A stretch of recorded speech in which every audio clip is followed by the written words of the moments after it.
주소서. 당신께 피신하나이다. 알렐루야. 할렐루야. 주님, 당신의 행로를 가르쳐 주시고 당신의 진리로 저를 이끄소서. 알렐루야.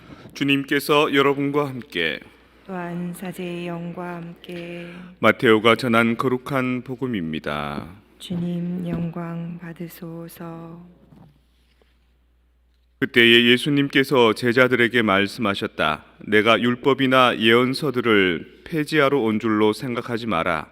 폐지하러 온 것이 아니라 오히려 완성하러 왔다. 내가 진실로 너희에게 말한다. 하늘과 땅이 없어지기 전에는 모든 것이 이루어질 때까지 율법에서 한자 한 획도 없어지지 않을 것이다. 그러므로 이 계명들 가운데서 가장 작은 것 하나라도 어기고 또 사람들을 그렇게 가르치는 자는 하늘나라에서 가장 작은 자라고 불릴 것이다. 그러나 스스로 지키고 또 그렇게 가르치는 이는 하늘나라에서 큰 사람이라고 불릴 것이다. 주님의 말씀입니다. 그리스도님 찬미합니다. 평화를 빕니다. 평화를 빕니다. 오늘 엘리야 예언자 이야기 나오죠. 그 바알 신을 섬기는 사제들과 대결하는 이야기, 아주 재밌는 이야기입니다. 드라마틱하고 누가 진정한 신을 섬기는 자인가, 다시 말해서 누구의 신이 진정한 신인가를 대결을 하는 거죠. 그래서 여러분 잘 아시다시피 야훼 하느님께서 진정한 신이심이 드러납니다. 물을 가득히 부어서 그 푹 젖은 장작, 물이 넘치는 그 장닭더미 위에 엘리야의 기도로 하늘에서 불이 내려와서 장작이 다 탐과 동시에 그 위에 있던 번제물이 다 타는, 반대로 이제 바알을 섬기는 사제들은 온갖 행위를 하고 온갖 이제 기도와 온갖 몸의 상처를 내는 그런 행위를 해도 헛된 신을 섬겼다, 뭐 이런 겁니다.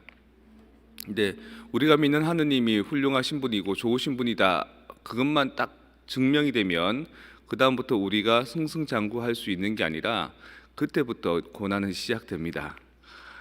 이기고 난 뒤에부터 그 바알을 섬기는, 바알 신을 섬기는 사제들을 누가 이렇게 창궐하게 만들었냐면 이세벨이라는 그 왕비입니다. 남편 아합 왕이 아주 팔불출이라서 이세벨이 막후에서 힘을 막 휘둘렀거든요.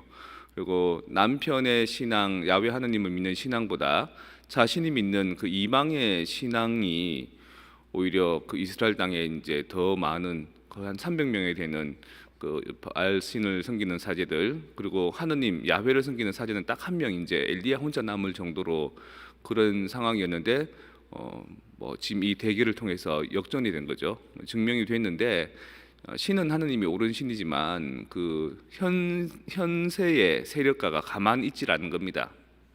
그래서 사람을 보내서 저 엘리야를 죽여라라고 얘기하는 거죠. 엘리야가 살려고 도망갑니다. 살려고 도망가다 보니까 금방은 먹을 것도 있고 마실 것도 있지만 몇 발짝 더 걸어가고 며칠 더 가면은 금방 먹을 것 떨어지지 않습니까? 그래서 이제 배고파서 이제 쓰러져 있을 때 천사가 나타나서 떡을 구워주고, 그리고 물을 마시게 해주고, 그리고 힘을 내라 예언자야 그러면서 호렙산으로 들어가서 하느님을 다시 만나게 해주는 겁니다. 그래서 그 대결하다가 이제 모든 에너지가 방전돼 버린, 그 배터리가 다 이제 방전돼 버린 핸드폰처럼 그런 상태의 예언자가 호렙산에서 하느님을 만나서 재충전하려고 갔는데 어떻게 애를 써도 만나지질 않는 겁니다. 그 성경은 그렇게 얘기합니다. 거센 바람이 불어서 쾅 소리가 나면서 바위가 산산조각이 나더라. 하늘에서 벼락이 쳐서 나무에 쾅 떨어져서 불이 붙더라. 그 어미로운 장면 안에도 하느님은 안 계시더라, 이런 얘기를 합니다. 이거를 그냥 그 현상, 자연 현상으로 보지 말고 내가 하느님을 만나려고 레지오도 해보고, 또 내가 하느님을 만나려고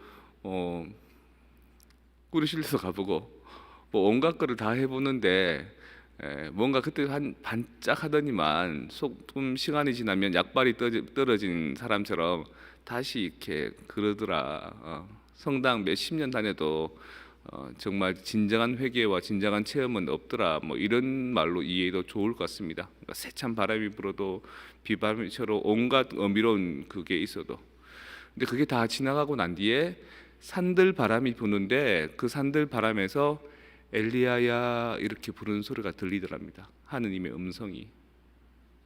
그래서 그 음성을 듣고 다시 엘리야 예언자가 자기가 해야 될 사명이 무엇인지를 깨닫고, 아무리 세상의 권력자가 자기를 해치려 한다 해도 그것을 맞서서 하느님의 복음을 전파하는 이야기가 이제 오늘 독서 얘기에 이어서 그 다음 장면에 쭉 나옵니다. 오늘 그 외방송교회 신부님들이 쓰신 글들이 계절마다 한 번씩 나오는 해돋이에서 해넘이까지라는 한국 외방송교회 소식지에 나오거든요. 어떤 내용이 있을까를 보다가 책 내용을 둘째치고 이 사진이, 아주 재미있는 사진이 있습니다. 신부님이 빡빡 머리인데 나이는 한 30대 후반, 40대 초반쯤 돼 보이고 개구장이 같이 개구지게 보입니다. 그리고 수염도 이렇게 나고, 그러니까 외모 별로 신경 안 쓰는 거죠.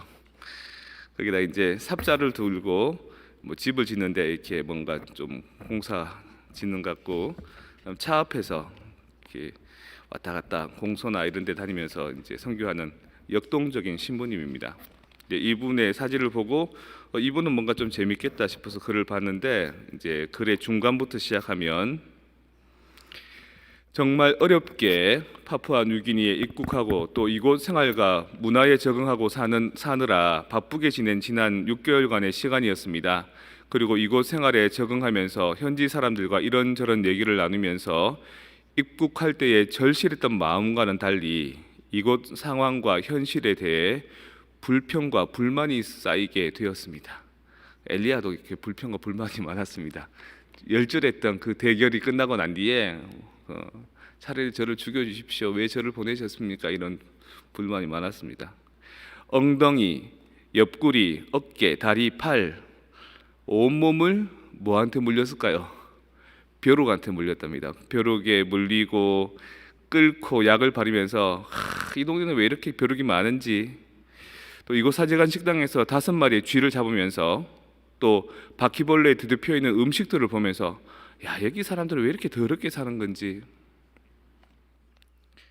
전기와 인터넷은 왜 또 안 들어오는 건지, 비포장 도로의 치안은 왜 이렇게 불안한 건지, 이런 불평, 저런 불만, 이게 쌓여서 얼마 지내다가 기도 중에 문득 이런 깨달음이 찾아왔습니다. 지금 이 자리가 꽃자리다. 네가 지금 불평과 불만을 토로하는 이 자리가 바로 꽃자리야. 다른 곳이 아니라 네가 이곳에 꽃을 피워야 할 자리다라는 예수님의 음성이 들리는 듯 했습니다. 이 신부님의 선교지에서의 체험이 바로 아까 엘리야 예언자가 처음에는 바알 신을 섬기는 사제들과 그렇게 대단하게 대결을 벌이고 난 뒤에, 그리고 누가 해치려고 하니까 도망치다가 왜 나를 보내셨습니까? 차라리 저를 죽여주십시오. 왜 하느님 말씀은 전하게 했었습니까? 라고 불평 불만하고 그랬던 모습과 마찬가지인 겁니다. 또 하느님을 찾으려고 세찬 바람과 거센 불 속에서 헤매는 것과 마찬가지인 겁니다. 그러다가 기도할 때 뭐를 들었느냐? 기도 중에 다른 예수님의 음성이 들렸습니다. 지금 이 자리가 꽃자리니라. 앉은 자리가 꽃자리니라. 시방 네가 앉은 자리가 가시방석 같아도 앉은 자리가 꽃자리니라. 이런 얘기가 들렸다는 겁니다. 그 대단한 예언자의 얘기와 지금 우리 일상이 다른 게 아니라 이 신부님이 그 예언자 엘리야가 산들바람에서 하느님의 음성을 느꼈던 것처럼 그거를 느껴가고 계신 겁니다. 아마도 표정에서도 그렇고 또 이 글에서도 봐도 그렇듯이 그만큼 애써 열심히 했는데, 열심히 살면 좋을 줄 알았는데 자고 일어나면 벌레 끌쳐, 쥐새끼 끌쳐, 온갖 또 더러운 것들 뭐 이런 것들을 다 견뎌내면서 살아가야 되는 게 신학이니까, 하느님만 얘기하고 미사만 드리고 강론만 잘하는 게 아니라 거기에 있는 모든 풍토들, 모든 현상들을 다 이겨내야 되는 그 과정.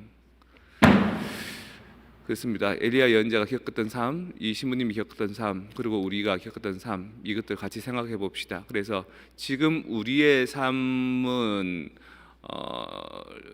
내가 극복하기가 참 힘들거든요. 사실 내 안에 포커스에 잠겨 있으면 해소가 잘 안 됩니다. 바둑이나 장기도 내가 막 궁지에 몰리면은 묘수가 생각이 안 납니다. 그럼 옆에서 누가 이렇게 보고 있다고 손가락으로 이렇게 찌르면은 훈수 뜨면 길이 확 열리거든요.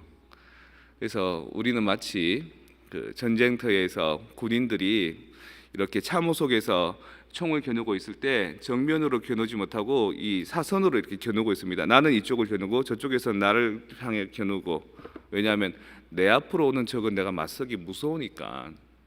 적이 오면은 이렇게 맞설 것 같은데 대부분 이렇게 탁 주저앉는답니다. 그리고 그 기골이 장난 청년들이 오줌을 지질 싸고 벌벌벌 떨납니다.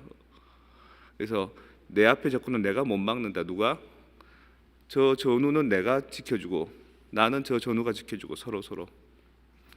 그래서 엘리야 예언자조차도 이 신부님조차도 우리조차도 우리 상황에 있는 어려움은 우리가 못 지키지만 우리는 이 외방선교회 해외에 나가 있는 그 신부님들 위해서 기도해드리고 후원해드리고 그분들은 그 현장에서 우리를 위해 기도해주고, 그래서 그런 기도와 또 희생들이 서로에게 큰 도움이 될 수 있도록, 그래서 우리가 눈앞에 겪고 있는 그 시련들을 다 지나가고 난 뒤에, 풍파가 다 지나가고 난 뒤에 산들바람 속에서 얘야 희망이 보이고 길이 열릴 수 있도록 그렇게 이 미사 중에 다시 한번 하느님의 구원 방식을 깨달아갔으면 좋겠습니다.